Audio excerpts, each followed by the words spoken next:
everyone, welcome to Dala Education Group and Photon Foundation.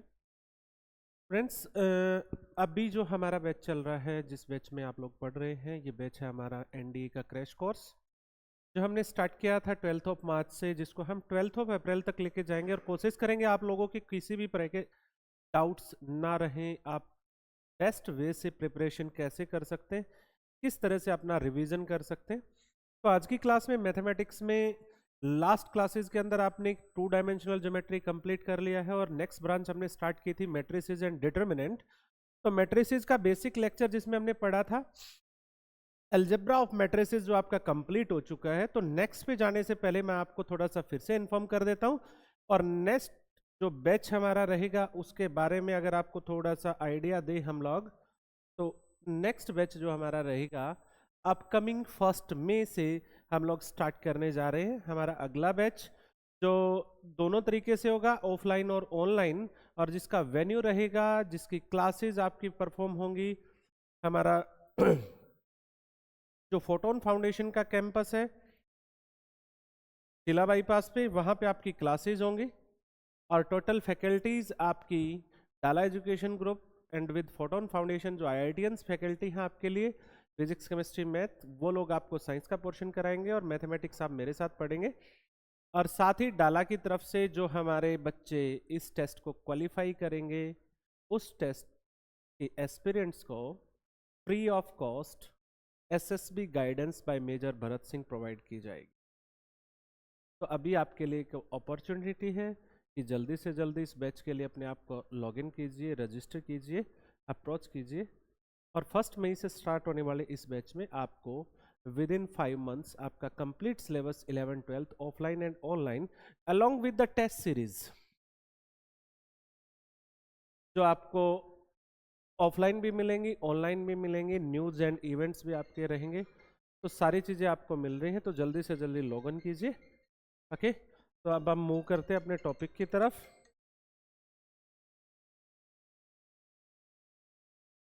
तो topic की तरफ हम लोग मूव कर रहे हैं। हमारा टॉपिक रहेगा आज का determinants.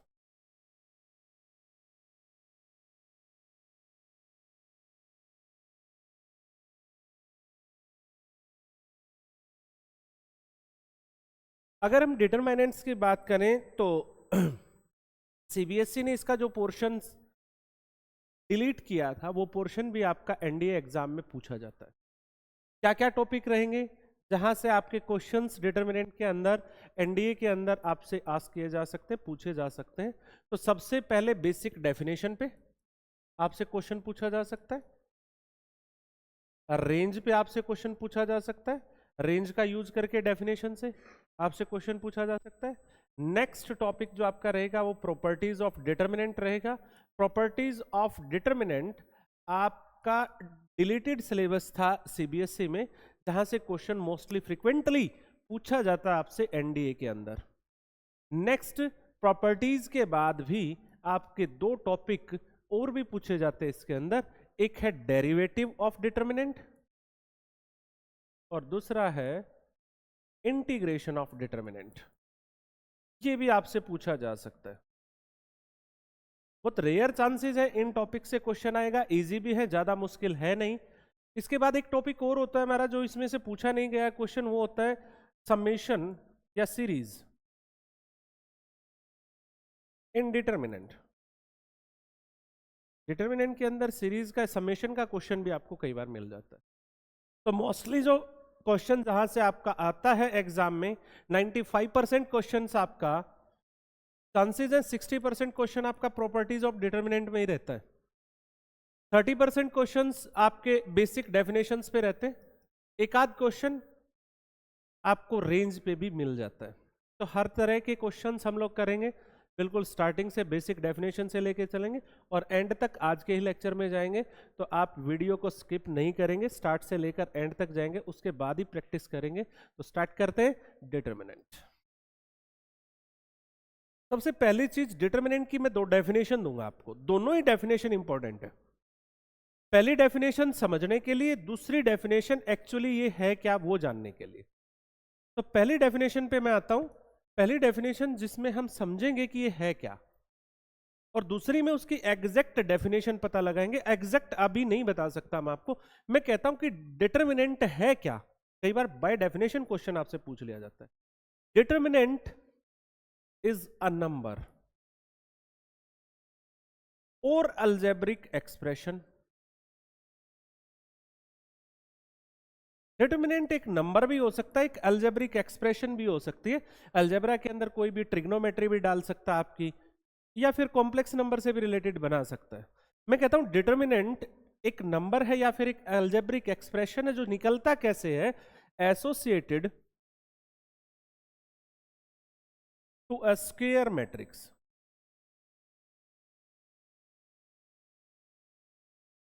Associated to a square matrix, जो एक स्क्वायर मैट्रिक्स के साथ एसोसिएट होता है।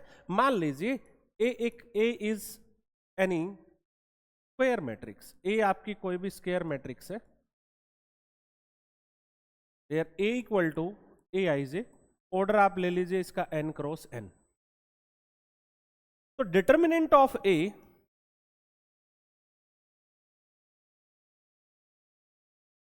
Denoted by many of the notations, mostly आपको जो एग्जाम में दिखेगी या तो ये दिखेगी डिटर्मिनेंट ऑफ ए, या ये दिखेगी जो मैट्रिक्स के आपके नोटेशन बॉक्स था, तो डिटर्मिनेंट में वो मॉडुलस की नोटेशन से चला जाएगा। ये डिटर्मिनेंट की नोटेशन है, या ये नोटेशन मिलेगी या फिर ये नोटेशन आपको मिल सकती है। तीनों ही नोटेशन यूज की जा सकते हैं। ये मोस्टली आपकी यूज की जाती है कैलकुलस के अंदर, इस पार्ट के अंदर यूज की जाती है। फिर भी किसी भी नोटेशन से आपको क्वेश्चन दे सकता है, तीनों ही डिटर्मिनेंट की नोटेशन। तो जब किसी मैट्रिक्स का हम लोग डिटर्मिनेंट करते हैं तो पहली बात तो वो एक स्क्वायर मैट्रिक्स होनी चाहिए। ऐसा नहीं है आप किसी भी मैट्रिक्स का डिटर्मिनेंट निकाल सकते हो। सिर्फ किसका निकाल सकते हो, जो मैट्रिक्स स्क्वायर मैट्रिक्स है उसी का डिटर्मिनेंट निकाल सकते हो। और डिटर्मिनेंट जब हम निकालेंगे तो निकालने के बाद या तो एक नंबर आएगा या एक अलजेब्रिक एक्सप्रेशन आएगी। अलजेब्रिक एक्सप्रेशन का ही पार्ट है नंबर भी। कांस्टेंट एक्सप्रेशन भी तो होती है हमारी, जैसे पॉलिनोमियल आपने पढ़ी तो कांस्टेंट पॉलिनोमियल भी तो होती है, वो एक नंबर ही होता है। वो क्या होता है, तो मैं कह रहा हूं कि कोई अलजेब्रिक एक्सप्रेशन आएगी, कोई नंबर आएगा जो डिटर्मिनेंट होता है। ये है बेसिक डेफिनेशन। अभी पता ही नहीं चला बच्चे को कि ये डेफिनेशन कह क्या रही है, कि वो नंबर आएगा कैसे। उस पे जाने के लिए मुझे कुछ चीजें और पढ़ानी पड़ेंगी आपको, जिस पे भी क्वेश्चन पूछ लिया जाता है बाय नोटेशन। सबसे पहले पढ़ेंगे हम लोग माइनर्स। आप सीबीएसई में पढ़ के भी आए होंगे, minors of a matrix. Minors of a matrix, किसी मैट्रिक्स के माइनर्स क्या होते हैं। यहां नोटेशंस पे सबको ध्यान देना है। Minors are notated by M i j. Minors को किससे डिनोट किया जाता है, एम आई जे से। एम आई जे से डिनोट, आई डिनोट करेगा रो को, जे डिनोट करेगा कॉलम को। यानी जितने भी एलिमेंट आपकी मैट्रिक्स में हैं उन सभी एलिमेंट्स के माइनर्स होते हैं। और निकलते कैसे हैं, हाउ टू फाइंड, बहुत सिंपल है। Leave the ith row and jth column. अब ये हर डिटर्मिनेंट में एक अलग डेफिनेशन बनाएगा अपनी। लीव मन छोड़ दीजिए, जिस रो में वो एलिमेंट है और जिस कॉलम में वो एलिमेंट है उसको छोड़ दीजिए। अगर मेरी मैट्रिक्स 2 क्रॉस 2 की है, 2 क्रॉस 2 है, तो ये बहुत सिंपल होता है। क्या सिंपल हुआ, मेरी मैट्रिक्स है 2 क्रॉस 2 की, 1 2 -2 3, ये कोई मैट्रिक्स है। मैंने कहा इसके माइनर्स निकालो, तो माइनर्स की नोटेशन रहेगी एम आई जे से। यानी पहले एलिमेंट के माइनर अगर मैं निकालूंगा तो वो कहलाएगा M11, दूसरे एलिमेंट के निकालूंगा तो ये कहलाएगा M12, तीसरा एलिमेंट M21 M22। ये माइनर्स की नोटेशन है, M से डिनोट कर दिया तो वो माइनर है, ठीक है। अब मैं क्या करूंगा, M11 है तो फर्स्ट रो और फर्स्ट कॉलम को लीव कर दीजिए, फर्स्ट रो फर्स्ट कॉलम, तो बचा क्या हमारा, दैट इज आंसर। M12 पहली रो दूसरा कॉलम, क्या बचा -2। सेकेंड रो फर्स्ट कॉलम, क्या बचा 2। सेकेंड रो सेकेंड कॉलम, क्या बचा 1। ये 2 क्रॉस 2 में तो समझ आ गया सर। बोला अगर सर 3 क्रॉस 3 होती तो माइनर कैसे निकलता, तो एक एलिमेंट बचेगा ही नहीं सर। अगर मैं 3 क्रॉस 3 में जाऊंगा, मान लो मैंने ये रो ये कॉलम छोड़ दिया, तो यहां तो 4 एलिमेंट बच गए सर। अब माइनर कैसे निकलेगा? तो अब आते हैं हम असली डेफिनेशन डिटर्मिनेंट की क्या होती उस पे। एक्चुअल डेफिनेशन ऑफ डिटर्मिनेंट भाई, एक्चुअली जेई के अंदर तो इस पे डायरेक्ट क्वेश्चन बना देते हैं। एनडीए के अंदर मैं अभी चेक कर रहा था, सारा मैंने चेक किया, तो 2024 के अंदर भी एक क्वेश्चन पूछा गया जो डेफिनेशन से रिलेटेड था। इस डेफिनेशन से, अगर इस डेफिनेशन पे क्वेश्चन आ गया ना और बच्चे को एक्चुअली पता नहीं है वो क्या होती है, मोस्टली अगर मैं बच्चों से बात करूं ना, मैं ये कहूं किसी बच्चे को कि इसका डिटर्मिनेंट निकालो, 1 2 -3 4 का डिटर्मिनेंट निकालो, तो सभी बच्चों को पता है कैसे आया। वो इसके साथ मल्टीप्लाई करेंगे 4 माइनस इसके साथ मल्टीप्लाई करेंगे 6 -2। बट मैं अगर इसकी डेफिनेशन किसी बच्चे से पूछ लूं कि क्यों किया ये, कहां से आया ये, किस डेफिनेशन से आपने लगाया, तो मुझे नहीं लगता किसी बच्चे के पास यहां पे आंसर है। अभी पूछ सकता हूं मैं, अगर आप ऑनलाइन अभी ज्वाइन किए हैं तो आप कमेंट करके बता सकते कि भाई एक बेसिक सी डेफिनेशन है और वो बोर्ड्स के अंदर भी पूछ ली जाती है कई बार, तो मुश्किल चीजें नहीं है, टीचर्स बताते भी हैं बट आप ध्यान नहीं रखते हैं क्योंकि आपको जरूरत नहीं पड़ती उसकी। उसके क्वेश्चन अगर आने लग जाएंगे तो जरूरत पड़ेगी। अब 2024 में पहली बार क्वेश्चन डाला गया इसमें, कोई बता सकता है? एनीवन? इसकी डेफिनेशन पे क्वेश्चन आ सकता है। क्या कहता है डिटर्मिनेंट पता है? डिटर्मिनेंट इज ए नंबर और a algebraic expression associated to a square matrix in which, वहां से शुरू हो गया डेफिनेशन आगे। Linear combination of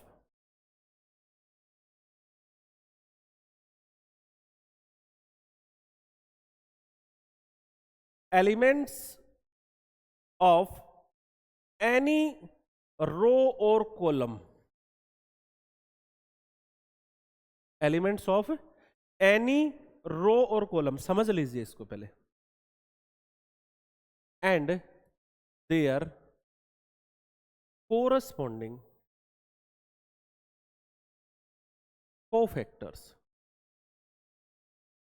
corresponding cofactor. अब ये कोफैक्टर नया वर्ड आ गया सर, ये कहां से आ गया? ये माइनर से ही चलेगा भाई, माइनर जिसको समझ में आ गए वो कोफैक्टर समझ लीजिए कि कोफैक्टर्स क्या होते हैं।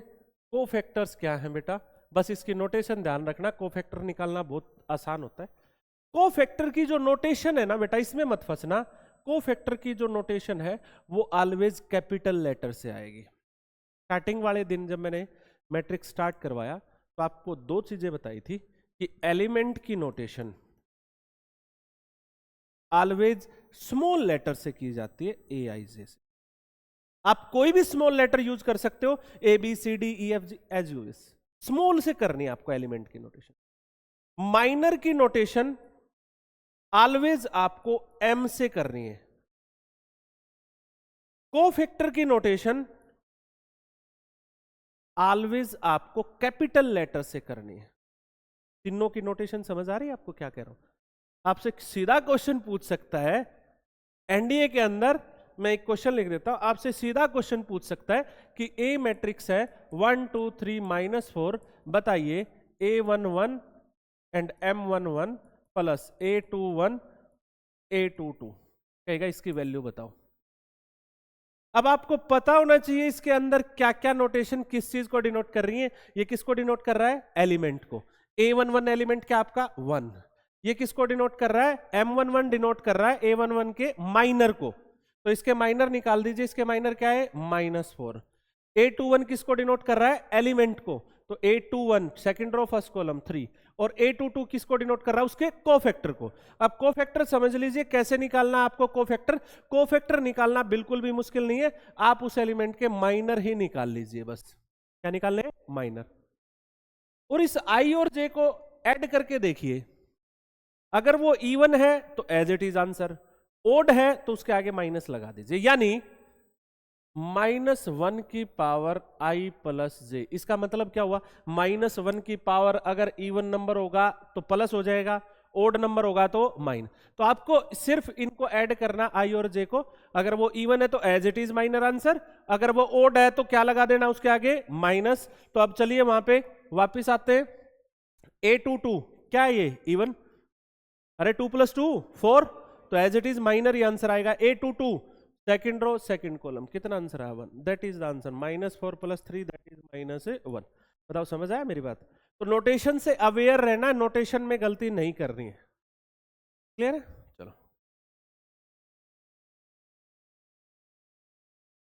अभी आपको माइनर और कोफैक्टर समझ में आए। माइनर क्या कहता है, जिस भी एलिमेंट का आप माइनर निकालते हो उसी रो और उसी कॉलम को लीव कर देना। हम सिर्फ 2x2 में बात कर रहे हैं अभी, अभी फिर 3x3 में जाएंगे। और कोफैक्टर क्या कहता है, माइनर निकाल के आई और जे को देखना है ऐड करके, अगर वो इवन है तो as it is answer, odd है तो आगे क्या लगा देना है, माइनस। अब डिटर्मिनेंट की डेफिनेशन क्या कहती, इसको समझिए बेटा। पहले तो किसी बच्चे को इस वर्ड का मतलब ना पता तो पूछ सकता है, लीनियर कॉम्बिनेशन।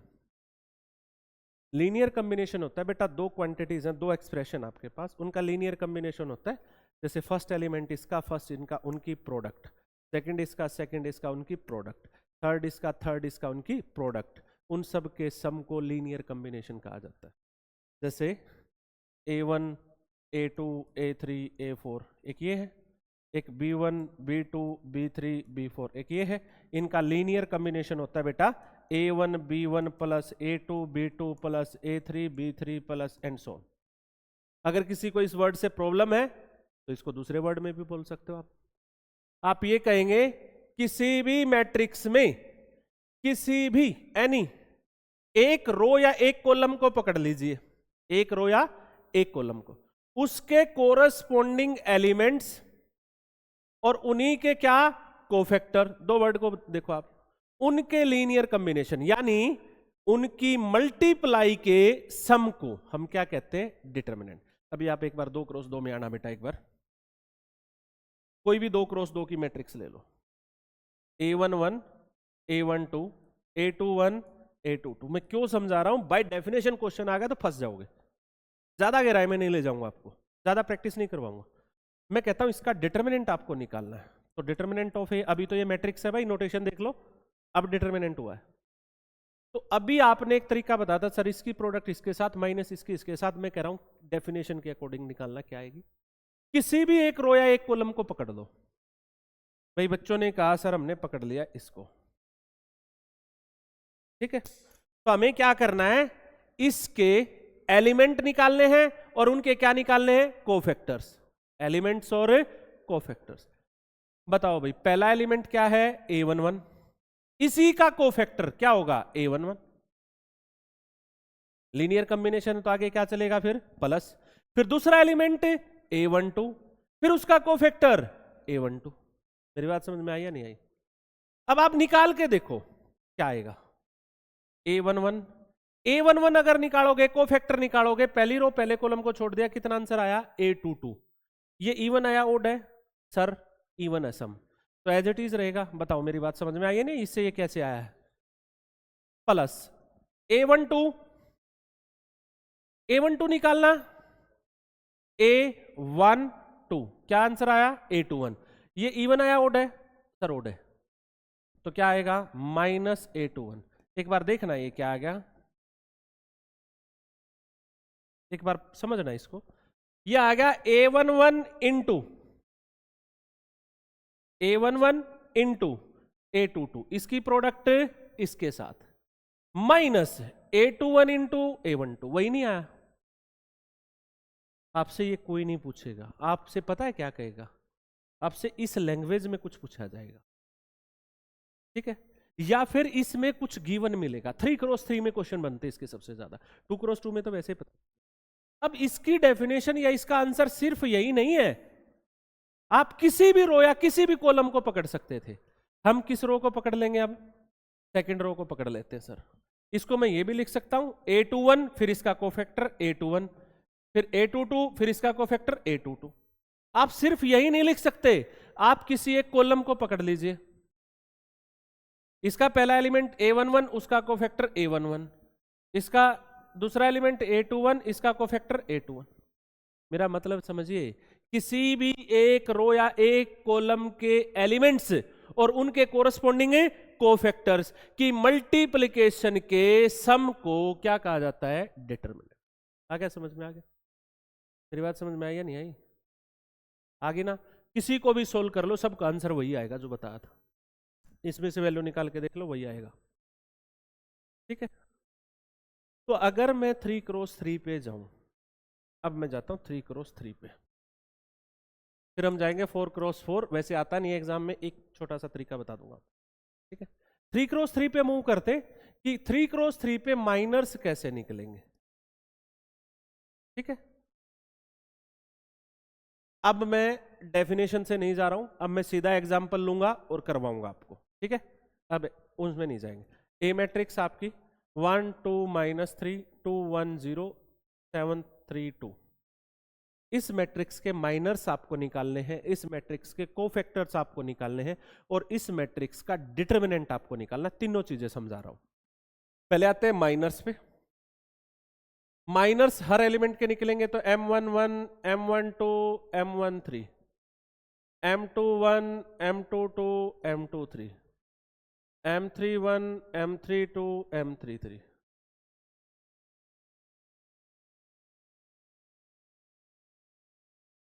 फिर मैं डिटरमिनेंट का गेम आपको सिखाऊंगा। ठीक है, माइनर्स के लिए M11 है तो पहली रो और पहले कॉलम को लीव कर देंगे। देखिए भाई, पहली रो पहला कॉलम गया, तो सर 4 एलिमेंट बच गए 1 0 3 2।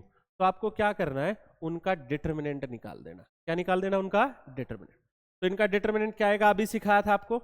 इसकी प्रोडक्ट इसके साथ माइनस इसकी प्रोडक्ट इसके साथ। कितना आंसर आया? 2। अब मैं डायरेक्ट करूंगा। अगला माइनर हम लोग निकालेंगे, तो फर्स्ट रो सेकंड कॉलम को लीव कर देंगे। तो क्या बच गया आपका? 2 0 7 2। तो इसकी प्रोडक्ट इसके साथ 4 -0। क्या आंसर आया? 4। अब फटाफट करेंगे भाई, फर्स्ट रो थर्ड कॉलम, तो 3 2 6 -7 -1। चले आगे। अब सेकंड रो को पकड़ लो बेटा, ये सेकंड रो, फर्स्ट कॉलम को लीव कर दो, तो 2 × 2 4। ये देखो, एक सिंपल सी बात है, इन दोनों में अगर एक नेगेटिव है तो ऐड हो जाएगा, क्योंकि बीच में क्या होता है? माइनस। दोनों नेगेटिव है तो माइनस होगा, दोनों प्लस है तो माइनस। तो 4 + 9 दैट इज 13। 2 2 2 + 21 2 3 3 - 14। ठीक है, बोलो भाई साथ में। अब थर्ड कॉलम पे आ जाओ, थर्ड रो पे आ जाओ। थर्ड रो फर्स्ट कॉलम 0 + 3 हो जाएगा बेटा, अभी तो बताया था। नेक्स्ट 0 + 6 हो जाएगा बेटा। Next 1 - 4 that is -3। ये है माइनर। कोफैक्टर अगर आपको निकालने हैं, A11 A12 A13 A21 A22 A23 A31 A32 A33। तो बहुत सिंपल था बेटा तरीका, माइनर्स ही निकालने, कोफैक्टर निकालने हो तो भी बस इवन और ओड देख लेंगे I + J। पहले ही चेक कर लो, ये इवन है तो अगला ओड आएगा, ये इवन है तो अगला ओड आएगा, ये इवन है तो अगला ओड आएगा, ये इवन है तो अगला ओड आएगा। ये है ओड। और अब फिर से क्या लिख दो? माइनस 13 2 4 -1 13 23 -11 है तो प्लस हो गया 3 6 एंड -3। बस ये। अब आओ डिटरमिनेंट पे, और वही डेफिनेशन लगाएंगे हम जो अभी आपको पढ़ाई थी, और फिर देखेंगे कि किसी भी रो को ले लेना, किसी भी कॉलम को ले लेना, कोई फर्क पड़ने वाला नहीं है। आ जाओ, बताओ कौन सी रो को ले? सर ये वाली रो ले ली पहले आपने, ले ली भाई। तो इस रो में पहला एलिमेंट क्या है? A11, उसका कोफैक्टर A11, A12 उसका कोफैक्टर A12, A13 उसका कोफैक्टर A13। ये इसका आंसर है, डिटरमिनेंट है। अब करते कैसे हम इसको याद थोड़ा ना रखते हैं, प्रैक्टिस करते हैं तो सीधा बता देते हैं हम। ये कर लिया सर मार्क। पहला एलिमेंट क्या है? 1। इसके कोफैक्टर का मतलब, इसको छोड़ दो सर, क्या आ गया? 2 - 0। कितना आया? 2। एक चीज को देखते रहना, ये इवन है तो अगला कैसा आएगा, ओड। तो बच्चे क्या करते हैं, पहले ही क्या लगा देते हैं, माइनस, यहां लिख देते हैं प्लस माइनस प्लस। आज पता चला ये माइनस क्यों लिखते थे, अभी तक तो पता ही नहीं था, यहाँ माइनस क्यों लिखते थे, बाय डेफिनेशन लिखते थे, क्योंकि इसमें कौन सा कोफैक्टर है, A12। माइनर निकालेंगे लेकिन माइनस पहले ही लगा देते थे उसके। तो अब सेकंड एलिमेंट क्या है, 2, इसका कोफैक्टर इसको छोड़ दो, 4 - 0 4। थर्ड एलिमेंट क्या आपका, -3, इसका कोफैक्टर देखो 6 - 7 -1। तो आंसर आ गया 2 - 8 + 4, सॉरी 3, दैट इज -3। अब मैं कहता हूं इसको छोड़ो, किसी और रो को पकड़ो। आंसर याद है ना भाई, क्या आया हुआ है, -3। अब किसी और रो को पकड़ते हैं भाई, कोई और रो पकड़ो।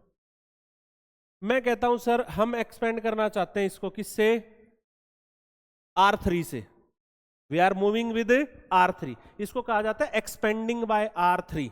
हम R3 से जाना चाह रहे हैं, तो क्या लिखेंगे, पहला एलिमेंट क्या है इसका, A31, तो इसका कोफैक्टर A31, A32 इसका कोफैक्टर A32, A33 इसका कोफैक्टर A33। बताओ समझ आया, चलो भाई हमें क्या फर्क पड़ता है।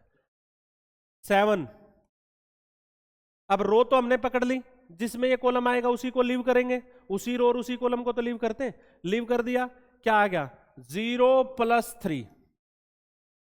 ये कोफैक्टर कैसा है, ओड है, तो पहले ही क्या लगा ली, माइनस। A32 3, इसका कोफैक्टर इसको छोड़ दो, 0 + 6। अगला A33 कितना है, 2, तो A33 ये निकालोगे तो 1 - 4 दैट इज -3। 21 - 18 - 6, देखो आंसर क्या आया। अब आप ऐसे करो, कॉलम को पकड़ो किसी को, रो को छोड़ो। भाई यही क्वेश्चंस आने हैं एग्जाम में, प्रॉपर्टीज जब करेंगे ना तो मैं कभी किसी से एक्सपेंड कर दूंगा, कभी किसी से। तुम पूछोगे सर ऐसा कैसे कर दिया आपने, तो इसीलिए मैं सबसे सिखा रहा हूं आपको। अगला लिख देता हूं मैं, अब हम इसको एक्सपेंड करेंगे, एक्सपेंडिंग बाय C2। किससे करेंगे, C2। C2 को पकड़ लो भाई, C2 को पकड़ो भाई, पकड़ लिया। पहला एलिमेंट क्या है, A22, sorry A2, sorry sorry sorry A1 A12, तो A12। अगला क्या है, A22, अरे second row second column, A22। अगला क्या है, A32, तो A32। आई बात समझ में नहीं है, लो भाई क्या एलिमेंट है, 2। कोफैक्टर देखो कैसा आएगा, नेगेटिव, नेगेटिव पहले ही लगा दो, A12, तो ये तो पहले ही गया, ये छोड़नी पड़ेगी आपको। अरे इसी कॉलम को तो छोड़ ही चुके हो, अब रो को छोड़ दो। 4 - 0 कितना आ गया, 4। A22 ये इवन वाला है, प्लस ही रहने दो। A22 कितना है, 1। A22 2 2 2 + 21, तो कितना हो गया, 23। थर्ड A32 कैसा आएगा, नेगेटिव, इसकी वजह से लगाया मैंने, तो A32 क्या है, 3। अब इसको छोड़ दो, 0 + 6 -8 + 23 + 18, 18 और 8 सॉरी -18, 26 में से 23 का -3, फिर वही आंसर है। तो आप किसी भी रो और किसी भी कॉलम से एक्सपेंड कर सकते हो। तो अब डेफिनेशन जो हमने बनाई थी 3x3 में अगर हम जाएंगे तो डेफिनेशन में आप कुछ भी लिख सकते हो, जैसे ये लिखा था हमने, किसी भी एक रो से किसी भी एक कॉलम से एक्सपेंड कर सकते हो, ठीक है। चलो भाई माइनर्स क्लियर हो गए सबको, कोफैक्टर्स क्लियर हो गए, डिटर्मिनेंट निकालना आ गया। अब डिटर्मिनेंट निकालेंगे तो बार बार हम ये चीज नहीं देखेंगे, हम सीधा एक रो या एक कॉलम को मार्क करेंगे और एक एक एलिमेंट पकड़ेंगे। रो का पकड़ रहे हैं तो कॉलम लीव करते रहेंगे, कॉलम का पकड़ रहे हो तो रो लीव करते रहेंगे, जिसका मर्जी उससे एक्सपेंड कर देंगे हम, सीधा ये तरीका लगाएंगे हम, ठीक है। ये तो बाय डेफिनेशन क्वेश्चन में कई बार यही दे दिया जाता है आपको। 2024 में जो क्वेश्चन पूछा था ना उसमें यही दे रखे थे, ये भी दे दिया, ये भी दे दिया, ये भी दे दिया, बोला डिटर्मिनेंट बताओ इसका। डिटर्मिनेंट मैट्रिक्स दी नहीं, क्या पूछ लिया उसका डिटर्मिनेंट, और ये दे दी 3 चीज। अब बच्चे को पता ही नहीं ये भी डेफिनेशन होती है, मेरी बात समझे, विदाउट मैट्रिक्स डिटर्मिनेंट पूछा और ये चीज दे दी। तो जिसको पता होगा वो तो बता ही देगा, सर कोरस्पॉन्डिंग एलिमेंट और उसका कोफैक्टर है, तो किसी एक रो या किसी एक कॉलम के अगर हमें मिल जाए तो हमारा काम हो जाएगा। तो उसने दे रखे थे एक कॉलम या एक रो के, तो सीधा लगाना था फॉर्मूला, बस समझ आ गया। चलो आगे, अब हम चलेंगे डिटर्मिनेंट की प्रॉपर्टीज पे जो सबसे ज्यादा इंपॉर्टेंट। ठीक है, सबसे पहली प्रॉपर्टी, बहुत सारी प्रॉपर्टीज आएंगे बेटा। सबसे पहली प्रॉपर्टी है डिटर्मिनेंट की। इस प्रॉपर्टी पे क्वेश्चन हर जगह घुसा मिलता है, आपको यूज्ड जरूर मिलता है। किसी भी डिटर्मिनेंट में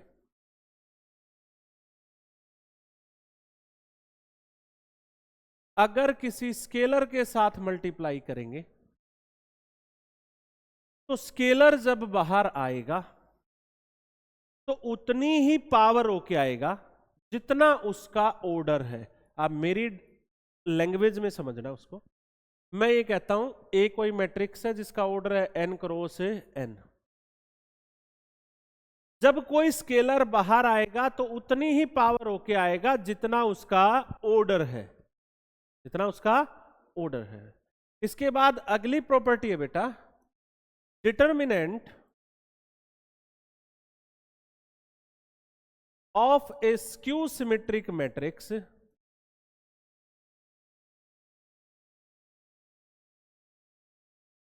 of odd order of order is 0। भाई समझ लो, सीधा सीधा रिजल्ट का क्वेश्चन आ जाता है एग्जाम में, सीधा सीधा 24 का क्वेश्चन मैं भी आपको दिखाऊंगा। इन दोनों प्रॉपर्टीज का यूज करके क्वेश्चन पूछ लिया, बिल्कुल सीधा। मैं क्वेश्चन ही लिखता हूं, ठीक है, पहले इसको क्लियर कर लो। अगर कोई मैट्रिक्स स्क्यू सिमेट्रिक है, कैसी है, और उसका ऑर्डर ओड नंबर है, ये मेन ध्यान रखना आपने, उसका ऑर्डर ओड नंबर। भाई पहली बात तो स्क्वायर मैट्रिक्स रहेगी, 3 cross 3, 5 cross 5, 7 cross 7, odd order है और स्क्यू सिमेट्रिक है, तो उसका डिटर्मिनेंट ऑलवेज 0 होगा। प्रूव कर सकते हैं भाई, कोई जरूरी कोई बड़ी चीज नहीं है। चलो प्रूव कर देता हूं। चलो, ए कोई भी मैट्रिक्स ले ली, क्यू सिमेट्रिक ले ली, ऑर्डर ले लिया इसका n, और n कैसा है, ओड। चले, क्यू सिमेट्रिक है तो ए का ट्रांसपोज किसके इक्वल होगा, -a। दोनों तरफ डिटर्मिनेंट अप्लाई कर दो, ए ट्रांसपोज का डिटर्मिनेंट इक्वल टू -a का डिटर्मिनेंट। अगली प्रॉपर्टी मुझे यही बतानी थी कि किसी भी मैट्रिक्स का अगर ट्रांसपोज करके डिटर्मिनेंट करोगे तो कोई फर्क नहीं पड़ेगा, डिटर्मिनेंट ऑफ ए के ही इक्वल आएगा। ठीक है, एक प्रॉपर्टी ये भी होगी हमारी, तो इस पे कोई फर्क नहीं पड़ेगा, क्या आएगा, डिटर्मिनेंट ऑफ ए ही आएगा। लेकिन इस पे ये वाली प्रॉपर्टी लग गई, माइनस जब बाहर आएगा तो उतनी पावर होके आएगा जितना उसका ऑर्डर है। अब ऑर्डर का पता है, ऑर्डर कैसा है, ओड, तो -1 की पावर ओड नंबर क्या होता है, माइनस। अब इसको इधर ले आऊंगा, क्या हो जाएगा, 2 डिटर्मिनेंट ऑफ ए, 2 से डिवाइड कर दूंगा, क्या आ गया, डिटर्मिनेंट ऑफ ए 0। ये तो मैं कह रहा हूं, और क्या कह रहा हूं भाई, मुझे प्रूव करना नहीं सिखाना था, आप सीबीएसई के लिए नहीं पढ़ रहे हो, आप समझिए बात को, क्या पढ़ रहे हो आप। आपको सीधा रिजल्ट यूज करना है कि कोई मैट्रिक्स अगर स्क्यू सिमेट्रिक है, उसका ऑर्डर ओड है, तो गारंटीड उसका डिटर्मिनेंट क्या होगा, 0 होगा। आपको क्वेश्चन दिया किसी ने कि ए एक स्क्यू सिमेट्रिक मैट्रिक्स है ऑफ ऑर्डर 5,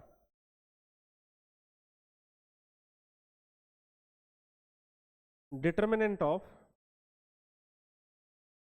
4a की 4, डिटर्मिनेंट ऑफ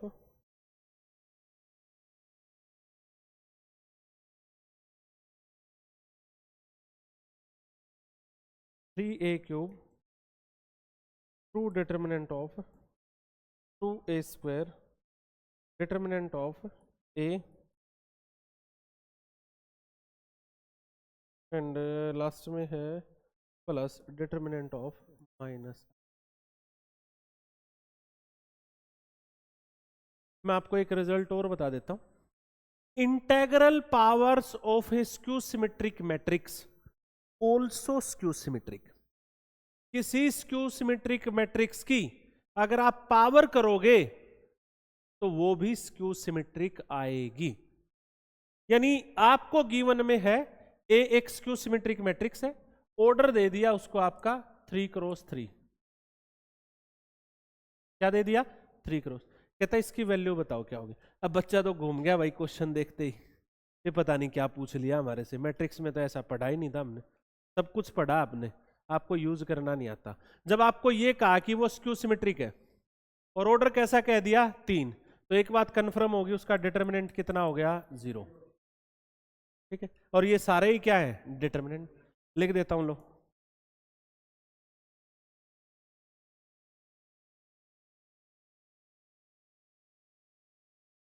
ये है ऑर्डर कितना है 3 क्रॉस 3। मैंने कहा किसी स्क्यू सिमेट्रिक मैट्रिक्स की कितनी भी पावर कर लो, वो हमेशा क्या ही रहेगी स्क्यू सिमेट्रिक। ए अगर स्क्यू सिमेट्रिक है तो ए की 4 भी स्क्यू सिमेट्रिक होगा, ए क्यूब भी स्क्यू सिमेट्रिक होगा, ए स्क्वायर भी स्क्यू सिमेट्रिक होगा। मेरी बात समझ में आई? तो पहले 4 को बाहर निकाल दो, कितनी पावर होके जाएगा जितना इसका ऑर्डर है। ऑर्डर कितना है 3, तो 4 की पावर 3 64। डिटर्मिनेंट ऑफ ए की 4, 3 की 3 27, ए क्यूब 2 की 3 8, 8 दूनी 16, A square. Determinant of A, determinant of A तो मुझे पता है, अभी बताया था मैंने, ऐसे ही रख लो इसको। और माइनस जब बाहर आएगा तो क्या होके आएगा क्यूब, क्यूब कितना हो जाएगा उसका -1। डिटर्मिनेंट ऑफ आई, आ जाओ बेटा। ए अगर स्क्यू सिमेट्रिक है तो ए की 4 भी स्क्यू सिमेट्रिक है। स्क्यू सिमेट्री का ऑर्डर कितना है ओड, तो इसका डिटर्मिनेंट क्या हो जाएगा 0। सोल्व ही नहीं करना था, 0 0 0 0। और आई का डिटर्मिनेंट होता है 1, तो कितना आंसर आया -1। चले पड़ा, वैसे तो देखते ही पता चल गया था डिटर्मिनेंट ओड है तो कुछ भी मल्टीपल हो जाए बार। ठीक है, क्या ही होना था 0, सीधा इससे आंसर आना था। ठीक है, क्वेश्चन कुछ भी नहीं है, डेफिनेशन पे पूछ लिए जाते हैं कई बार। अगली प्रॉपर्टी, एक ये प्रॉपर्टी आ चुकी है भाई बीच में। ठीक है, अब इसकी प्रॉपर्टी से चलते हैं। अगर किसी डिटर्मिनेंट में 2 रोज और कॉलम आइडेंटिकल हो, then value of determinant 0, value of determinant vanishes. Vanish का मतलब क्या होता है 0, वेनिस नहीं सुना आपने, वेनिसेस। अगर डिटर्मिनेंट में 2 रो या 2 कॉलम एक जैसे हो तो उस डिटर्मिनेंट की वैल्यू 0 हो जाएगी। ठीक है, इसी से ये भी कह सकते हो इन एनी 1 रो और कॉलम, किसी भी डिटर्मिनेंट की एक रो या एक कॉलम, ईच एलिमेंट 0, अगर हर एलिमेंट क्या उसका 0, देन डिटर्मिनेंट की वैल्यू ही 0 हो जाएगी। अभी तो पढ़ा था किसी भी रो या किसी भी कॉलम के कोरस्पॉन्डिंग एलिमेंट लेके उनकी कोफैक्टर के साथ मल्टीप्लाई करके क्या करना होता है ऐड। अगर एलिमेंट किसी रो के 0 है सारे, तो उनके साथ किसी को भी मल्टीप्लाई कर लो 0 ही होगा, और ऐड कर लो 0 ही आएगा। ठीक है, यहां तक समझ में आ गया सबको, कोई डाउट तो नहीं ना यहां तक? अब इन प्रॉपर्टीज से हम कुछ एलिमेंट्री ऑपरेशंस बनाएंगे। एलिमेंट्री ऑपरेशन, वो एलिमेंट्री ऑपरेशंस क्या होंगे? हमें किसी डिटर्मिनेंट को, कोई डिटर्मिनेंट आपके पास इज इक्वल टू कोई अल्जेब्रिक एक्सप्रेशन दे देगा, इसके इक्वल प्रूव करना होगा। ठीक है, या ऑप्शंस में अल्जेब्रिक एक्सप्रेशन मिल जाएंगी कि ये डिटर्मिनेंट इसके इक्वल हो, किसके इक्वल होगा। ये बड़ा ही इंपॉर्टेंट टॉपिक। अगर ये आपको प्रूव करना है तो सबसे पहले आपने क्या मेथड यूज करना है और क्या तरीके यूज करना है। पहले आ जाओ एलिमेंट्री ऑपरेशन से, साथ ही साथ इसका मेथड, वर्किंग रूल आपको बता देता हूं। ठीक है, एलिमेंट्री ऑपरेशन क्या है? In a determinant we can take common from any one row और कॉलम फ्रॉम ईच एलिमेंट। किसी भी डिटर्मिनेंट के अंदर आप किसी एक रो या किसी एक कॉलम में से हर एलिमेंट में से कुछ कॉमन ले सकते हो, यानी बाहर भी निकाल सकते हो और अंदर भी मल्टीप्लाई भी कर सकते हो और डिवाइड भी कर सकते हो। मैट्रिक्स के अंदर कोई एलिमेंट अगर अंदर जाता है, कोई स्केलर अगर अंदर जाता है, तो वो हर एलिमेंट से मल्टीप्लाई होता है। डिटर्मिनेंट के अंदर वो किसी एक रो या किसी एक कॉलम से मल्टीप्लाई होता है। तभी तो इस प्रॉपर्टी में कितना बार गया, k की n। अगर मैट्रिक्स में बाहर जाता तो क्या ही जाता, a ही जाता। डिटर्मिनेंट में जाएगा तो उतनी पावर होके जाएगा जितना उसका ऑर्डर है, यानी 3 रो है तो 3 ही पावर होके जाएगा, यानी वो तीनों रो से गया है। अगर एक रो से जाता तो सीधा बाहर जाता, 2 रो से जाएगा तो स्क्वायर होके जाएगा, तीनों से जाएगा, पूरे डिटर्मिनेंट में से जाएगा तो ऑर्डर के अकॉर्डिंग जाएगा। मेरी बात समझ में? किसी एक रो या किसी एक कॉलम से भी आप निकाल सकते हो। We can add or subtract any 2 or more rows or column।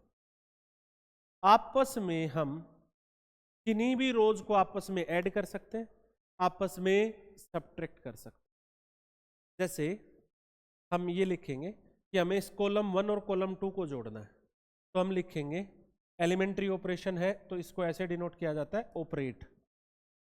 Column 1 और कॉलम 2 को जोड़ना है, जोड़ के लिखेंगे कहाँ, जिसकी जगह लिखेंगे वो यहां लिखा जाएगा कि हम C1 की जगह लिखेंगे।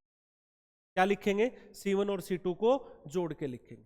2 को भी जोड़ सकते हो, 3 को भी जोड़ सकते हो, सब्ट्रैक्ट भी कर सकते हो। मेरी बात समझ में आ रही?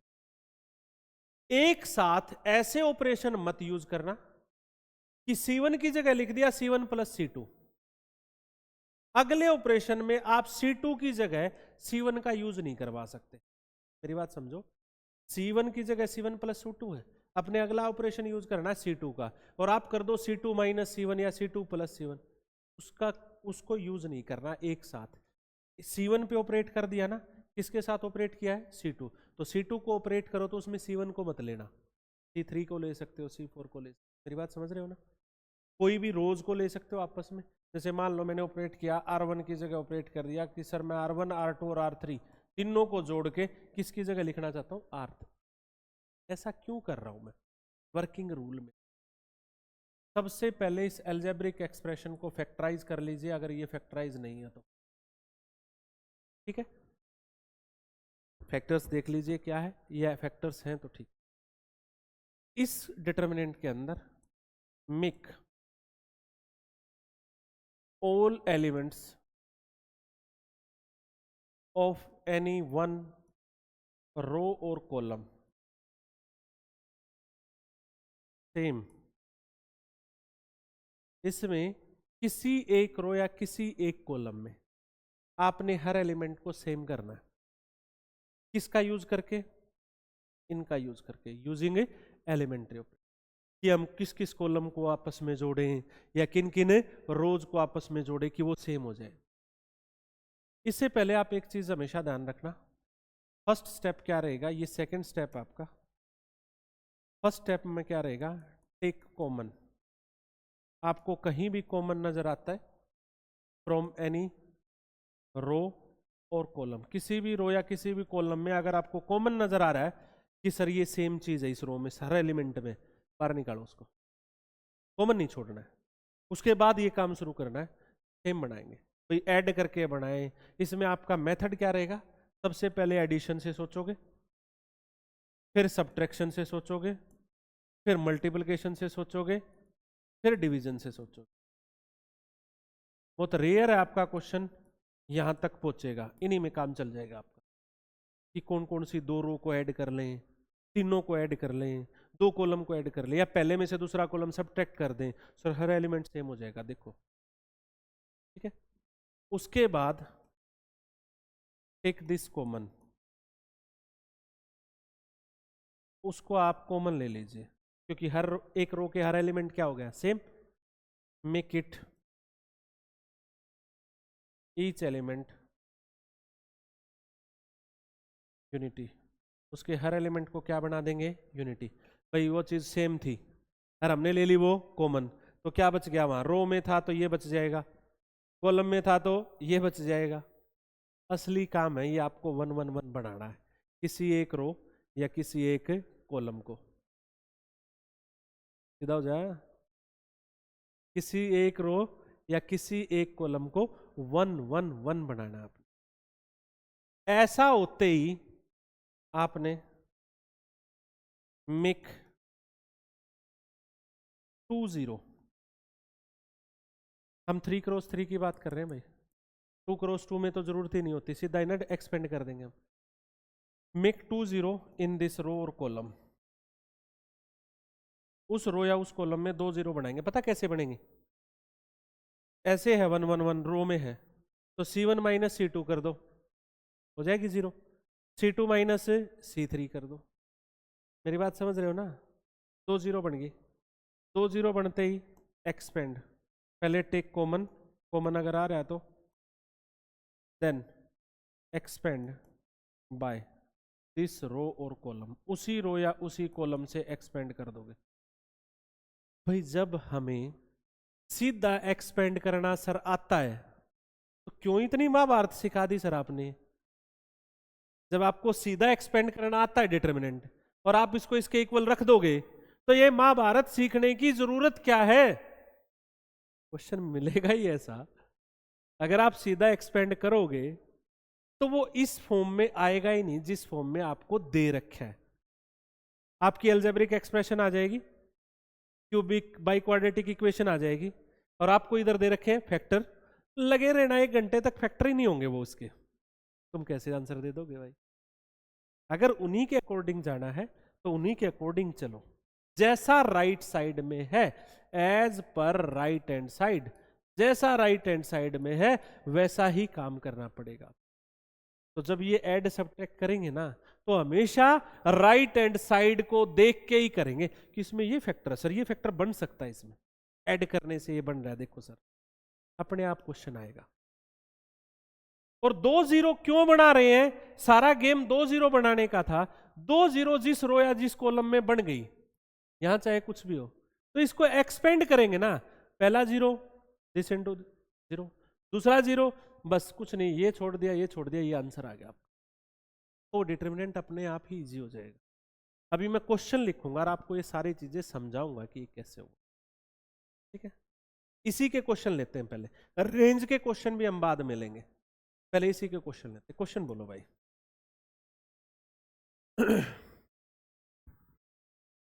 बैठ जा, कुछ नहीं बोलना, तेरे को डिटरमिनेंट बोल दे क्या है, जो मैंने कहा था उस तरीके से।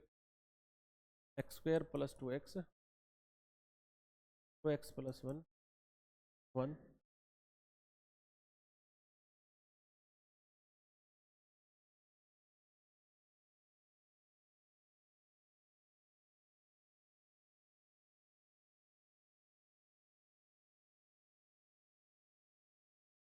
फाइंड के। अब आप समझिए भाई इस क्वेश्चन, अपने पास रखो बुक को। अब आप इस क्वेश्चन को समझिए भाई। आपको ये कहा कि ये इसके इक्वल है और के की वैल्यू बताओ, तो आपको इसका आंसर सिर्फ इसी फॉर्म में देना पड़ेगा। अगर आप भाग लिए कि क्या करने, इसको सर एक्सपेंड कर देते हैं, अगर आप इसको एक्सपेंड करने भाग दिए, एक रो मार्क करी और आपने एक्सपेंड कर दिया, तो ये फैक्टर बनाने में आपको नानी याद आ जाएगी। ऐसा नहीं कह रहा कि मैं क्वेश्चन होगा ही नहीं, होगा तो 5 क्वेश्चन का टाइम खा जाएगा ये। आपको इसी के अकॉर्डिंग करना पड़ेगा जैसा आपको कहा गया है। आपको हर फैक्टर किस फॉर्म में लेके आना पड़ेगा? x minus 1। और वो बनाने का तरीका मैंने बता दिया था। सबसे पहले किसी एक रो या एक कॉलम के अंदर क्या बनाना है? हर एलिमेंट सेम, और फिर उसको क्या लेना है? कॉमन। किस चीज बनाने के लिए? 1 1 1। सर ये तो बनाया है, हमारा आधा काम तो पहले ही दे दिया उसने। सर बनाया 1 1, अब 2 0 बना दो। क्या बताया था? 1 1 1 बनने के बाद 2 0 बना दो। कॉलम के अंदर है तो सर इसमें से सब्ट्रैक्ट कर दो, इसमें से ये R1 में है सर, ये R2 में है, तो क्या ऑपरेट किया? R1 की जगह तो मैं लिख देता हूं R1 माइनस R2, और R2 की जगह लिख देता हूं R2 माइनस R3। अभी बता के आया था R1 ऑपरेट की तो किसका यूज किया? R2। R2 ऑपरेट करूंगा तो R1 का यूज नहीं करूंगा। कहीं ये कर दो, इसमें से ये घटा दे, फिर इसमें से ये, वही ना पहुंच जाओगे वापस, और मुश्किल हो जाएगा आपके लिए। क्योंकि इसमें से एक घटाओगे तो ये 0 बन जाएगा, और इसमें से एक घटाओगे तो वापिस यहाँ क्या आ जाएगा 1, तो उसका यूज नहीं करना ऑपरेशन। ठीक है, आ जाओ बेटा। R1 माइनस R2, तो हर एलिमेंट इसमें से घटाओ, क्या आ गया एक्स स्क्वायर माइनस 1, भाई 2x तो कट जाएगा, इसमें से घटाओ क्या आ जाएगा x माइनस 1, 1 माइनस 1 0, इसमें से घटाओ 2x माइनस 2, इसमें से घटाओ x माइनस 1 0। बाकी आपने R3 को ऑपरेट नहीं किया, आपने सिर्फ R1 और R2 को किया था, वही चेंज होगी। जिसको ऑपरेट नहीं किया वो बाकी एज इट इज रहेगी। बताओ ये समझ आया नहीं आया? अगर समझ आ गया तो क्वेश्चन गया, बस समझो। उसके बाद क्या लिखवाया था मैंने? उसके बाद लिखवाया था कि उसके बाद लिखवाया था कि जैसे ही 2 0 बन जाए, take common and expand by 2 row और 2 कॉलम। आइयो बेटा, कुछ कॉमन नजर आया? बहुत बढ़िया कॉमन है बेटा। मैंने ये तो कहा था राइट साइड को देखते रहना।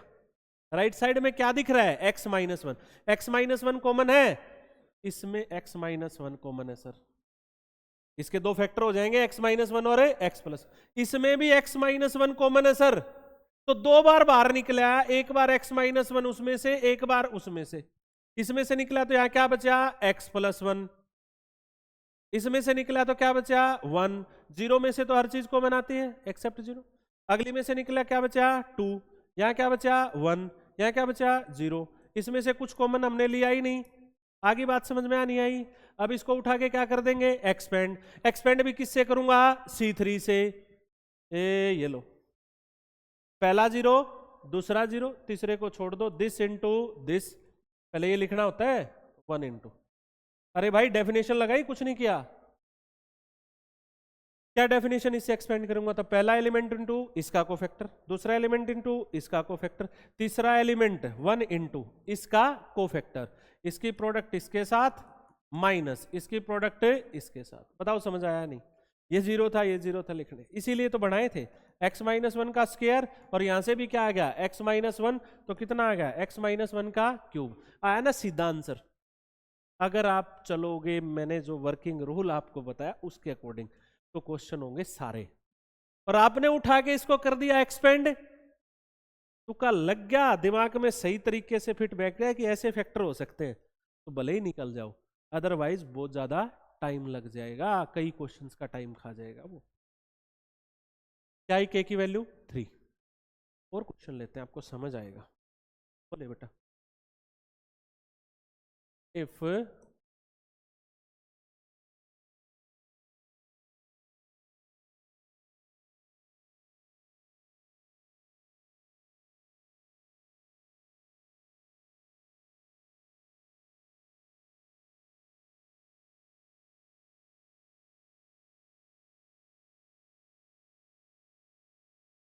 व्हाट इज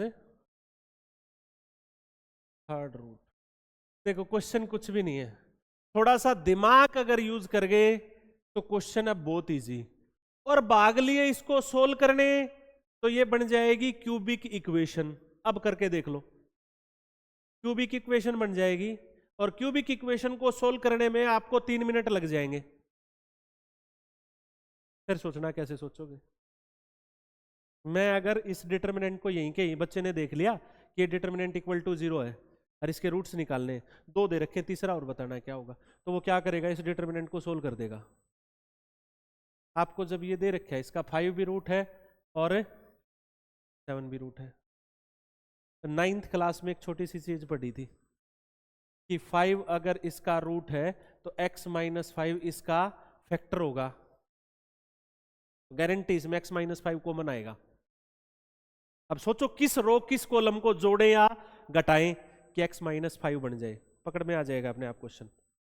जैसा कहे ना वैसा ही काम किया करो उसके साथ। x माइनस 5 बन रहा है, किन्हीं रोज को आपस में जोड़ने से या घटाने से बन रहा है, किन्हीं कॉलम्स को 2 या 3 बन रहा है बेटा। सीधा कॉलम में देखो तो कॉलम में बन रहा है x माइनस 5, सर इसमें से घटा के देखो एक बार, यहां बन गया सर, सारे देख लेने, 7 माइनस 7 है 0, 0 में तो सारी चीज बनती है सर, और यहाँ 5 माइनस x बन गया सर, बन गया। क्या ऑपरेट किया? C1 की जगह C1 minus C2, this minus this x minus sorry C3 0 5 minus x। अब ये ना कॉमन लेते ही ये क्यूबिक से क्वाड्रेटिक पे आ जाएगी। और छोटा करना है तो ये बना लो, 7 भी इसका रूट है तो x माइनस 7 भी बनेगा गारंटेड इसका फैक्टर।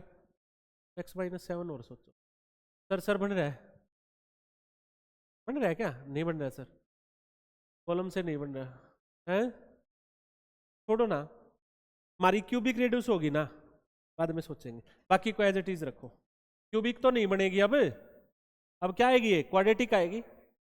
x माइनस 5 क्या ले लेंगे कॉमन, क्या बच गया? 1 0 1 4 x 8 5 7 x।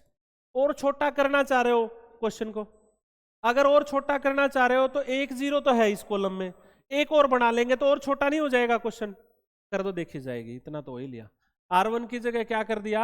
R1 minus R3, तो x माइनस 5 बार है, इसमें से घटाया 0 4 माइनस एक्स 5 माइनस एक्स, बाकी किसी को छेड़ा नहीं है एज इट इज। क्या बेटा? 4 माइनस 8 सॉरी भाई 4 minus 8 minus 4 5 minus x, am I right? खा के एक्सपेंड कर दो भाई इसको, बतेरा हो चुका ना, इक्वल टू क्या था? 0, तो x माइनस 5 किससे एक्सपेंड करूंगा? C1, पहला 0 दूसरा 0 थर्ड क्या आपका 1 इंटू, इसको छोड़ दिया, minus 28 minus x into 5 minus x equal to 0, either first और सेकंड। फर्स्ट तो पता है 5 ही देगा, इसको सोल्व करो, minus 28 minus 5x plus x square equal to 0, तो क्वाड्रेटिक रेडी है भाई। X square minus 5x minus 28 equal to 0, क्या फैक्टर होंगे? एक फैक्टर तो 7 होना ही होना है, और क्या होगा?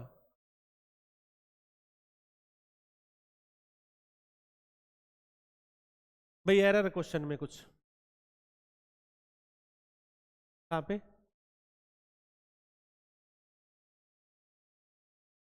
ओहो हो, एरर हो गया भाई क्वेश्चन के अंदर। क्या एरर हो गया? यहाँ पे क्या आएगा? -1, और फिर हमने वो ऐड किया था तो पूरे क्वेश्चन में चेंज हो गया, दोबारा से करना पड़ेगा। तब क्यों नहीं बोले आप? क्या कॉमन लिया? x minus 5 1 0 minus 1 4 x 8 5 7 x। अब इनको क्या कर देते हैं? ऐड करेंगे तो x माइनस 5, या यहीं के यहीं एक्सपेंड करना तो यहीं के यहीं कर लो, यहीं के ही कर सकते हैं, इससे एक्सपेंड करें। पहला क्या है? 1, इसको छोड़ देंगे, एक्स स्क्वायर माइनस 8 7 जा 56, दूसरे वाला 0, यही माइनस वाला था, तीसरे वाला -1 इंटू, इसको छोड़ दो, 28 minus 5x equal to 0, first 0 और सेकंड, इसको सोल्व करो, x square minus 56 minus 28 plus 5x equal to 0, x square minus 84 आ गया ना ये इनका sum, plus 5x minus 84 equal to 0, 12 and 7। अब भी एरर है भाई कहीं ना कहीं, माइनस प्लस का एरर अब भी छोड़ रखा है हमने कहीं, फैक्टर्स 12 और 7 हो जाएंगे ना, 12 और 7 एक को, सॉरी सही है भाई, plus 12x minus 7x minus 80, तो x की वैल्यू आ जाएगी -12 और प्लस का 7, तो अगला रूट इसका क्या आया? -12। ठीक है, अब ये टाइम इतना तभी लग रहा है जब मैं आपको समझा रहा हूं, अगर आपको प्रेफर्ड सीधा पता है ना क्या तरीका लगाना है तो मार नहीं खाओगे। ठीक है, ये शॉर्टकट है क्वेश्चन करने के, इस तरीके से सोचोगे तभी क्वेश्चन आपका इजीली होगा। अगला क्वेश्चन बोलना भाई।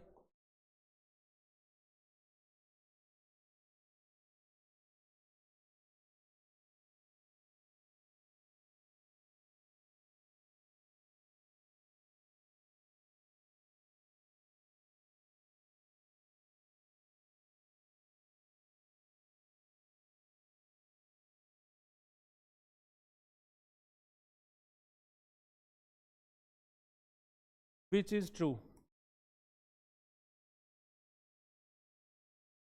बोलो।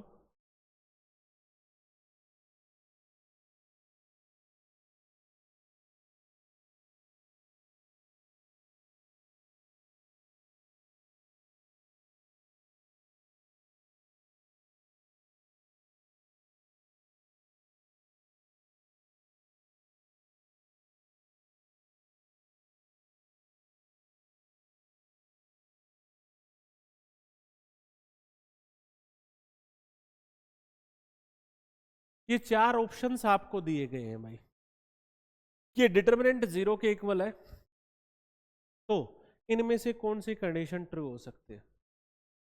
बहुत सिंपल क्वेश्चन है। मैं कहता हूं इस डिटरमिनेंट को सीधा एक्सपेंड मत करना, नहीं तो नानी याद दिला देगा। कोई भी 1 1 1 तो है नहीं इसमें कि 2 0 बना लेता, 1 1 1 बनाना पड़ेगा। कैसे बनेगा? एडिशन से सोचो। पहले देखो कॉमन आ रहा है कुछ, इधर नजरें घुमाना ऐसे सेम हो किसी एक रो या किसी एक कॉलम, फिर इधर नजरें घुमाना कुछ सेम नहीं है सर, कॉमन। फिर सोचो एडिशन कि कोई भी 2 रो या 2 कॉलम आपस में ऐड कर दें या तीनों ऐड कर दें, तो सर सारे एलिमेंट एक जैसे हो जाएंगे। कुछ नजर आया?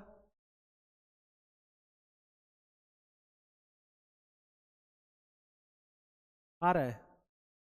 इधर से इधर देखूं, पहले ये नजरें घुमाया करो, इसको इसमें ऐड करूं तो सर 2y हो जाएंगे यहाँ पे, और कुछ बन रहा है सर यहाँ पे, और कुछ। इसको इसमें ऐड करो तो एक्स वाई जेड, यहाँ करो तो x + 2y, यहाँ करो तो 2z। नहीं सर नहीं बन रहा। फिर ऐसे भी तो सोच सकते, x y z, x y z, ये दो है। क्या ऑपरेट किया? R1 की जगह ऊपर ऐसे जोड़ोगे तो रो जुड़ेंगे आपस में, ऐसे जोड़ोगे तो कॉलम्स ऑपरेट हो। R1 की जगह R1 + R2 + R3 कर दिया, तो को जोड़ दिया। देखना क्या बन गया, x + y + z, x + y + z, 2 × x + y + z। बाकी को छेड़ना ही नहीं, x z z + x आ गया कॉमन। ले आओ ना फिर बाहर, इसको कई देर होगी। क्या बच गया? 1 1 2। क्या बाहर आ गया? x + y + z। ये तो गारंटेड इसका फैक्टर है, because it is equal to क्या था? 0। तो एक बात तो कंफर्म होगी, x + y + z 0 है, तो x + y किसके इक्वल हुआ? -z। कोई और ऑप्शन है? कोई और ऑप्शन है? क्या क्वेश्चन? और ऑप्शन ही नहीं है भाई। दूसरा, हमें ये भी तो देखना है x z के इक्वल है या नहीं है। x z के इक्वल जब होगा जब x - z कॉमन आ जाए, जब x - z, देख लो ना भाई एक बार, पूरा क्वेश्चन करने की जरूरत ही नहीं है। x - z, यहां नहीं है सर, यहां नहीं है, यहां नहीं है, यहां नहीं है। x - z बन सकता है, इसमें से ये घटाएंगे तो y - z बन रहा है, इसमें से ये घटाएंगे x कटेगा y - z। क्या स्टेटमेंट में एरर है क्या? आइदर और है क्या? ठीक है। वैसे इसको अगर हम मान लो पूरा क्वेश्चन सोल्व करने चले गए, ठीक है, अगर पूरा क्वेश्चन सोल्व करने चले गए तो आप क्या बनाएंगे? 0 और 0। क्या बनाएंगे? 0 2 0 बनाएंगे। इसमें से इसको सब्ट्रैक्ट कर देते हैं, या ये कह लो इसमें से इसको सब्ट्रैक्ट कर देते हैं। Operate C2 - C1। यहां और 0 बनाने के लिए C3 में से C2 तो ऑपरेट होली, C2 को मत छेड़ना, C1 को ही छेड़ लो। C1 को घटाऊंगा तो बनेगा नहीं 0, लेकिन 2 से मल्टीप्लाई करके घटा दूंगा तो 0 आ जाएगा। भाई 2 में से 1 घटेगा तो 0 नहीं होगा। किससे मल्टीप्लाई करके घटा दिया? 2 से। ये ध्यान रहे, जिसको ऑपरेट करना है ना उसको नहीं कर सकते मल्टीप्लाई करके, ऐसे पीछे वाले को कर सकते। ठीक है, आ जाओ फिर। इसमें से ये घटाया, पहले तो आ गया 1z x, बार वाली टर्म मैं लिख नहीं रहा हूं भाई, ठीक है। 1 - 1 0, y - z, z - x। इसमें से इसको घटाना, इसमें से इसको घटाना, 2 से मल्टीप्लाई करके 0, 2 से मल्टीप्लाई करके घटा तो x + y - 2z, 2 से मल्टीप्लाई करके घटा तो z - x। Now expand by, sorry, किससे एक्सपेंड कर देंगे? R1 से। तो क्या है बाहर? x + y + z, इसके मल्टीप्लाई इसके साथ y - z into z - x, और इसके मल्टीप्लाई इसके साथ -z - x into x + y - 2z।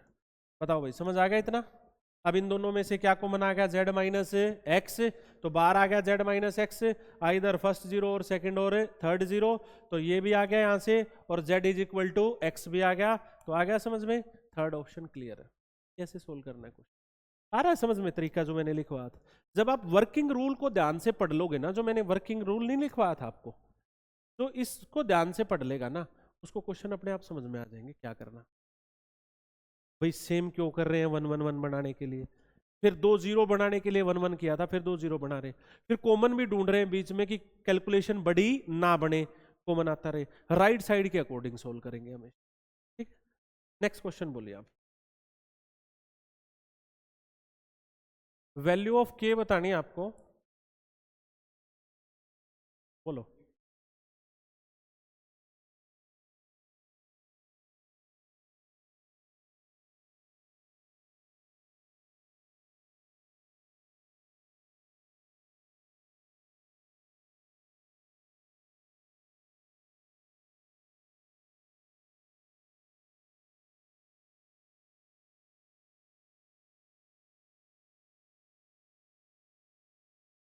चले भाई, व्हाट हैपेंड?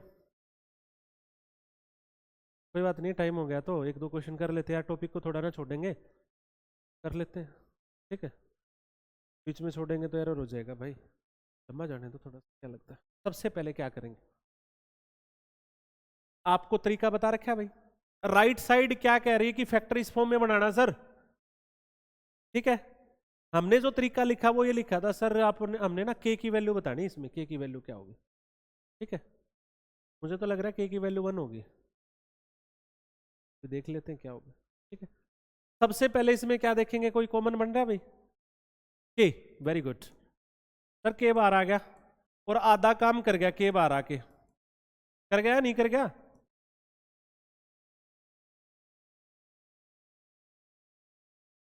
आधा काम कर गया। अब इसमें क्या बनाएंगे, 2 0, ऑपरेशन लिखूंगा नहीं, इसमें से सब्ट्रैक्ट कर देंगे, इसमें से ये 1 - 1 0, ये b - a, ये b square minus a square, ये 0, ये c - b, ये c square minus b square. अरे ये तो रहा ही नहीं कुछ क्वेश्चन में, सारा ही खत्म हो गया। अब राइट साइड के अकॉर्डिंग क्या लेंगे, पहले कॉमन, बाद में करना, पहले कॉमन। यहां से क्या कॉमन है, a - b, यहां से c - b, या b - a ही कॉमन ले लो, b - a और c - b कॉमन ले लिया, यहाँ 0, यहाँ 1, यहाँ b + a, दो फैक्टर हो जाएंगे ना उसके, b - a और b +, यहाँ 0, यहाँ 1 और यहाँ c + b, 1 a + b and a square + b square. Now expand by c1, कर दिया, इसकी इसके साथ माइनस इसके इसके साथ, के माइनस इसमें से कॉमन ले लो, माइनस इसमें से वापस क्या हो गया प्लस, इसकी प्रोडक्ट इसके साथ c + b माइनस इसके इसके साथ क्या कट जाएगा, b आ गया ना आंसर, k इंटू दिस, और इसका आंसर क्या था, k इंटू दिस, k की वैल्यू क्या हुई 1। बच्चे ना सीधा याद रख लेते हैं इनको, तो जैसे मैंने बता दिया था सीधा याद रखते हैं ऐसी कैलकुलेशन। ठीक है, समझ आ गया? तो ये तरीका रहेगा आपका क्वेश्चन, तो डिटरमिनेंट में ये क्वेश्चन। एक क्वेश्चन और मैं रेंज का करवा देता हूं आपको। ठीक है, ये तो बहुत क्वेश्चन है, रेंज का क्वेश्चन एक करवा देता हूं मैं आपको। जैसे मैंने कहा कि determinant is equal to 1 - sin alpha -1 sin alpha 1 - sin alpha 1 sin alpha 1 del lies in interval. Del किस इंटरवल में लाई करेगा, यानी रेंज से रिलेटेड क्वेश्चन आपको दे। भाई ये कुछ भी नहीं है, ट्रिग्नोमेट्री का थोड़ा सा आपको पता होगा, साइन की रेंज पता होगी तो भी आप इसकी रेंज निकाल लोगे। आप इसको सोल्व कर दीजिए भाई, इसको सोल्व करना है, 2 0 बनाना नानी याद आ जाएगी भाई 2 0 बनाने में, क्योंकि हर जगह ऑपरेशन मतलब हर जगह एलिमेंट क्या है, डिफरेंट है। ऐड करेंगे तो ट्रिग्नोमेट्री ऐड करने से और मुश्किल हो जाती है, अगर फॉर्मूला बने तो ही ऐड करना है, अदरवाइज करना नहीं है। ठीक है, इसको और इसको ऐड कर दें तो क्या होगा, आसान हो रहा है सर। ऑपरेट R1 की जगह R1 + R3, ये क्या हो गया 0, ये क्या हो गया 0, ये क्या हो गया 1 + 1 2, ये सर इजी हो गया। तो मैंने कहा इजी हो गया तो अच्छी बात है, नहीं तो यहीं के एक्सपेंड करता। एक्सपेंडिंग बाय R1, पहला 0 दूसरा 0 तीसरा क्या है 2 इंटू इसकी इसके साथ साइन स्क्वायर अल्फा +1। अब आओ भाई, ये डेल आपका, इसकी रेंज निकालने आपको कहां से कहां जाएगी। आप सिर्फ साइन की रेंज बता दो मुझे क्या होती है। साइन की रेंज होती है -1 से 1। यहां है साइन स्क्वायर, तो साइन स्क्वायर की रेंज क्या हो जाएगी, कोई बता सकता है? जैसे ही स्क्वायर करूंगा मैं तो नेगेटिव वैल्यूज नेग्लेक्ट हो जाएंगे, और 0 और 1 के बीच में जो नंबर होते हैं उनका स्क्वायर भी 0 और 1 के बीच में लाई करते हैं। ठीक है, अब इसमें क्या ऐड कर दूंगा, ये बना के छोड़ूंगा, एक ऐड कर दूंगा दोनों तरफ, साइन स्क्वायर अल्फा प्लस 1, इधर भी एक ऐड हो गया, क्या हो गया 2। फिर इसको कितने से मल्टीप्लाई कर दूंगा, 2 से, यहाँ क्या हो जाएगा 2, यहाँ क्या हो जाएगा 4। तो कहां लाई करी इसकी रेंज, 2 से 4। That is the answer. पल्ले पड़ा? तो इस तरह के ट्रिग्नोमेट्री से रिलेटेड क्वेश्चन आपके आ सकते हैं। अगर ट्रिग्नोमेट्री में डाउट है तो वो ट्रिग्नोमेट्री करेंगे जब। ठीक है, तो नेक्स्ट लेक्चर में हम कंप्लीट करेंगे मैट्रिसेस एंड डिटरमिनेंट। ओके।